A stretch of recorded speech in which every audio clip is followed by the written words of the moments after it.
Hola muchachos, continuando con la segunda parte de Fundamentos de Producción Pecuaria, vamos a hablar de los sistemas pastoriles. Sistemas pastoriles es la forma como se deben manejar los potreros a nivel de las fincas. Primero que todo, recordemos, a mayor número de potreros, menor desgaste van a haber de esos potreros. Entre más potreros tengan ustedes, quiere decir que el periodo de ocupación es menor y el periodo de descanso es mayor. La idea es que la mayoría de los potreros nunca se sobrepastorean.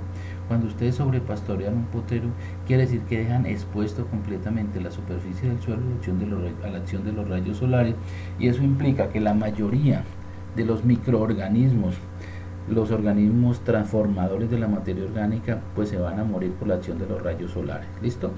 Cuando hablamos de sistemas pastoriles tenemos que hablar prácticamente de las clases de pastoreo que hay. Hay uno que se llama pastoreo en estaca, que todos lo conocemos, que por favor es manejar los animalitos amarrados allá a la orilla de la carretera, se llama pastoreo en estaca. Ese pastoreo en estaca es muy bueno, ojo, siempre y cuando los animales los hayan enseñado desde pequeños a amarrarlos en estaca o amarrarlos así sea al borde de la carretera, porque ellos aprenden a manejar ese lazo y no se enredan. Pero si ustedes compran un animal ya adulto y lo amarran con un lazo, lo más probable es que al rato, cuando vuelvan a revisarlo, el animal esté completamente enredado o se les puede ahogar ahí facilito. Entonces tengan mucho cuidado con eso.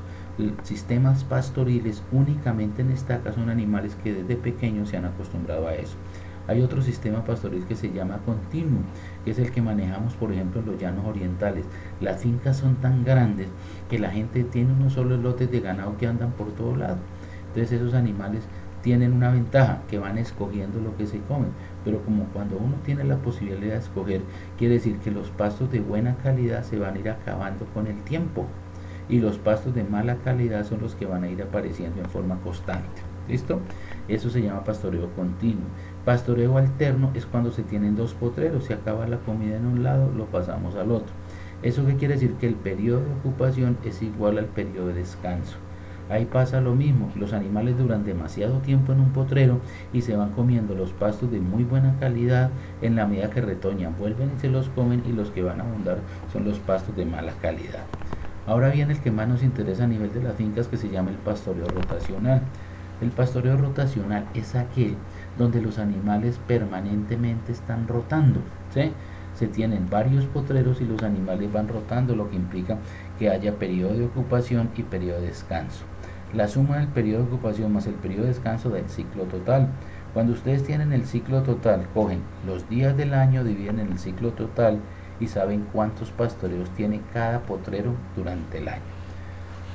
Entre más número de potreros tengan, quiere decir que los animales van a durar menos tiempo en un potrero, lo que le va a dar la oportunidad a ustedes de que los potreros se recuperen mucho más fácil.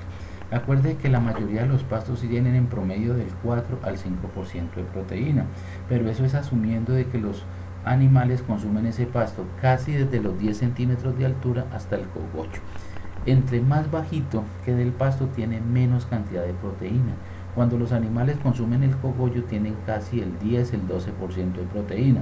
Si nosotros estimulamos que los animales duren menos tiempo en un potrero y coman solo cogollo cada vez que van rotando, vamos a tener curvas de producción lechera y de ganancia de peso supremamente buenas. Pero cuando nosotros metemos los animales en un potrero, al principio dan buena leche, pero a la medida que se va acabando el pasto, va disminuyendo la producción de leche. Eso se llama curvas en serrucho, y eso se presenta en la mayoría de la finca. Unos días la producción es buena, otros días malita. ¿Por qué? Porque los animales, en la medida que van disminuyendo la ingesta de forraje verde, va disminuyendo la producción lechera. Por eso es que en las fincas debemos tener mayor cantidad de potreros, ojalá todos iguales, y que los animales, el periodo de ocupación sea más o menos de 1 a 3 días máximo, para que los potreros no queden sobrepastoreados y se recuperen también muy rápido. Cuando nosotros tenemos potreros relativamente altos, lo que se forma es un microclima en la parte de abajo de esos pasticos, o sea, hay una humedad relativa que se mantiene, se desarrolla mayor cantidad de microorganismos, es decir, el hábitat que se maneja en esa parte del suelo es mucho más benéfica que si ustedes hacen sobrepastoreo y los potreros quedan completamente pelados. ¿Listo? Bueno, después del rotacional encontramos el pastoreo en franja, que es el que siempre se ha manejado con cerca eléctrica. Eso se maneja muy bien. Cuando es en franja, quiere decir que todos los días van corriendo la cerca eléctrica y los animales van aprovechando muy bien los forrajes. ¿Listo? Recordemos que eso es de los mejores pastoreos que hay, pero se maneja en zonas relativamente planas y muy fáciles de manipular, y los animales son de alta producción, como lo que sucede en la sabana de Bogotá, donde todos los pastoreos se hacen con cinta eléctrica o con cerca eléctrica. ¿Listo? Los animales, en la medida que caminan, que orinan, que defecan, que se echan, ocasionan unas pérdidas de forraje. Cuando es en pastoreo rotacional podemos hablar en pérdidas de forraje hasta del 20%. ¿Eso qué quiere decir? Que cuando nosotros calculamos la capacidad de carga, siempre tenemos que restar un 20% que se va a perder, porque los animales donde orinan, defecan, se echan, ese pasto ya no lo consumen ellos, ¿sí? Entonces hasta el siguiente pastoreo vuelve a funcionar esa partecita. De todas formas, acuérdense que la capacidad de carga es calcular la cantidad de animales que podemos sostener por hectárea, y después multiplicamos por el número de hectáreas que tiene la finca en pastoreo y sabemos cuál es la capacidad de carga real de la finca. ¿Listos? Bueno, resulta que hay unas plagas que de pronto ustedes se van a encontrar. Uno llega a zonas de clima caliente, clima medio inclusive, que hablan de que hay una vaina que se llama salivita, o lo llaman mión de los pastos, ¿sí? Prácticamente eso es casi un hongo que va destruyendo los potreros, y ustedes mueven el pastico y eso es como una baba allá en la cepa, y resulta que eso va comiendo, parece inclusive como una afección en la piel, como si fuera por hongo, es decir, en forma circular va creciendo. Resulta que eso casualmente es un problema de fungosis. La gente utiliza cantidad de productos, pero resulta que eso no es necesario. Cuando ustedes tengan un problema de eso, ese potrero es el único que ustedes tienen que sobrepastorear. Si ustedes sobrepastorean ese potrero, resulta que el hongo queda expuesto a los rayos solares y desaparece el problema. Entonces no hay problema cuando tengan eso de mión de los pastos, saben que tienen es que sobrepastorear. ¿Listo? Para que el sol destruya eso. Hay otro problema grave que nosotros manejamos, y es el de la hormiga. Acuerde que la hormiga riera a veces se descontrola en las fincas. Nosotros hemos tenido problemas porque los hormigueros vienen de la finca de los vecinos y no podemos ir a controlar esos hormigueros allá. Recordemos que hay productos supremamente buenos. Hay gente que utiliza el Lorban, utiliza el Mires, utiliza el Aldres, que son cebos. En el caso del Mires y el Aldres son cebos que las hormiguitas llevan a su madriguera y después se intoxican porque prácticamente se destruye el hongo que tienen allá. El Lorban es un insecticida supremamente bueno. El Lorban viene líquido y viene también en polvo. El que se maneja en polvo pues es el que se debe regar en los hormigueros para el control. Pero recordemos que casi todos los productos son supremamente tóxicos, y la manipulación constante de eso puede tener problemas cancerígenos, entonces hay que tener mucho cuidado. La recomendación de hoy, ¿cuál es? Hay un producto que se llama Mata Hormiga, ¿sí? Que realmente el nombre comercial para todos aquí, pues para los técnicos, se llama Regent.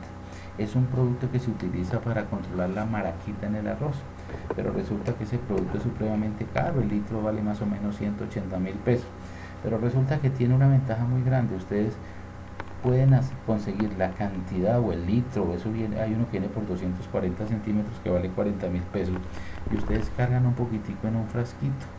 Cada vez que hay un hormiguero valga la redundancia, de hormiga riera cargando hojitas, ustedes cogen un poquitico de eso y le untan en la carga con una pajita, solo en la carga. Se ha calculado que uno puede, con que unte 10 hormigas, usted ya acaba con ese hormiguero. Pero lo importante es que unten la carga, más no vayan a untar la hormiga, porque la hormiga se siente contaminada y no regresa al potrero, a la madriguera, perdón. Pero así entre una, dos a la madriguera ya contamina todo el hongo que hay allá por dentro. Lo que primero se muere es la reina, entonces ustedes van a destruir facilito esos hormigueros. Tener mucho cuidado con eso. Algunas personas utilizan cáscaras de naranja. Acuerde que la cáscara de naranja, las hormiguitas cuando está cerquita al hormiguero van y la cargan, hacen pequeños cortes y llevan los pedacitos de cáscara para el interior. Y recuerden que la fruta de la cáscara de naranja, cuando empieza a descomponerse, aparece un hongo de color verde que es un penicillium. Ese destruye el otro hongo donde está la madriguera de las hormigas y también va a ayudar a desaparecer. ¿Listo? Bueno, en el caso de los ganados, muchachos, por favor, manéjenme con planes de vacunación. Pero es que nosotros esperamos que los animales se nos enfermen para empezar a tratar. Acuérdese que la mayoría de las enfermedades causan mortalidades, y con una sola muerte que tengamos en la ganadería ya empezamos con pérdida. Si manejamos planes de vacunación, pues es mucho más fácil, porque prácticamente lo que esté por fuera de un plan de vacunación van a ser infecciones, van a ser bacteriosis, que es muy fácil de tratar con antibióticos. Entonces acostumbremos a hacer una buena desinfección de ombligo para prevenir la onfalitis. Si podemos, apliquemos la cefalosporina como el cetifuro.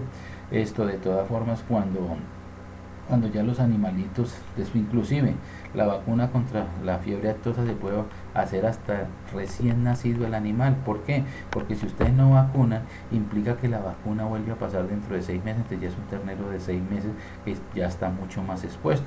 Entonces así sea día un día. No se les olvide que la dosis es única. Se aplica la misma cantidad de vacuna a un animal recién nacido que a un toro de 500 kilos. ¿Listo? Entonces no se pongan a disminuir de acuerdo al tamaño, eso nunca se debe hacer.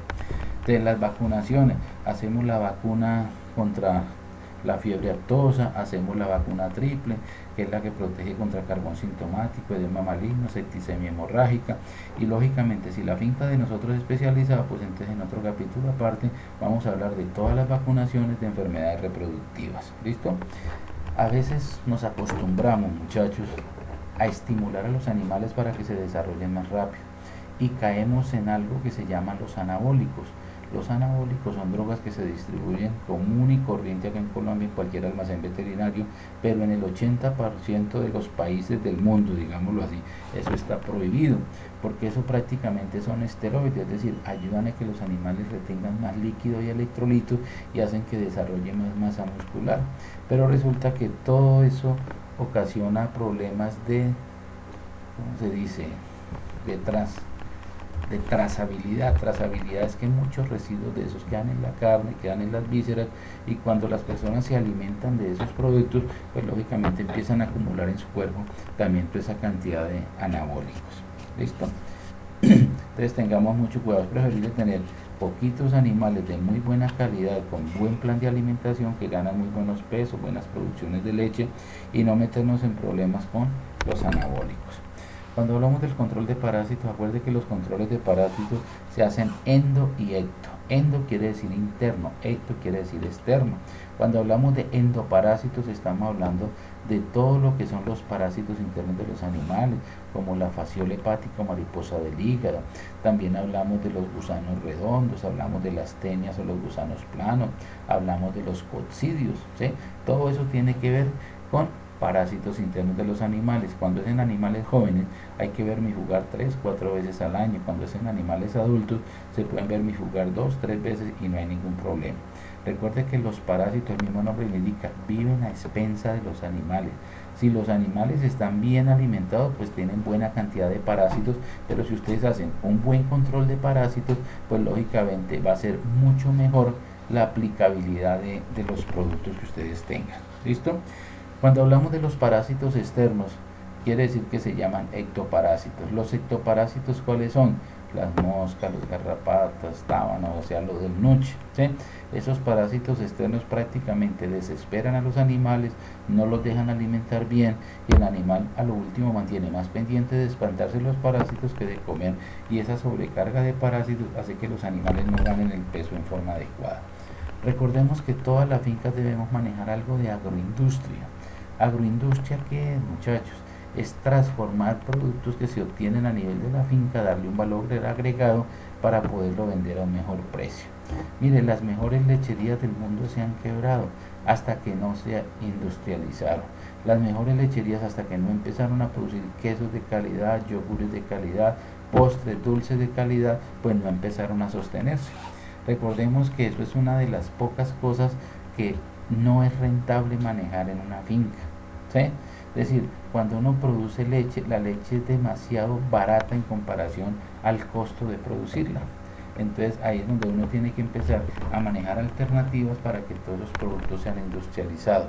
Si estamos hablando de la carne, hoy en día se habla de transformación de productos cárnicos, ya lo que tiene que ver con chorizos, embutidos, butifarras, génovas. Bueno, siempre hay que darle un valor agregado a las cosas, entonces tengamos muy en cuenta. Recordemos que la mayoría de las fincas deben hacer break marking. Break marking, ¿qué es? Uno debe visitar varias fincas en las mismas condiciones que nosotros tenemos nuestra finca para ver qué cosas buenas podemos copiar de otro lado. Cuando nosotros copiamos cosas buenas, pues vamos a perder, como se dice el dicho, no vamos a perder inversiones que en otro lado ya las han hecho y les ha ido mal. Entonces la idea es copiarnos cosas que valgan la pena. ¿Listo? Bueno, muchachos, en este programita de fundamentos de producción pecuaria hay muchísimas cosas para ver. De todas formas, en el listado que ustedes tienen ahí les estoy indicando qué es lo que tienen que repasar. Cualquier duda que tenga, recuerde que los sábados tenemos clase con los chicos de primer semestre de 7 a 9, los de segundo semestre de 9 a 11 y los de tercer semestre de 11 a 1. Bueno, que tengan muy buen día, muchachos. Nos estamos charlando entonces. Muchas gracias.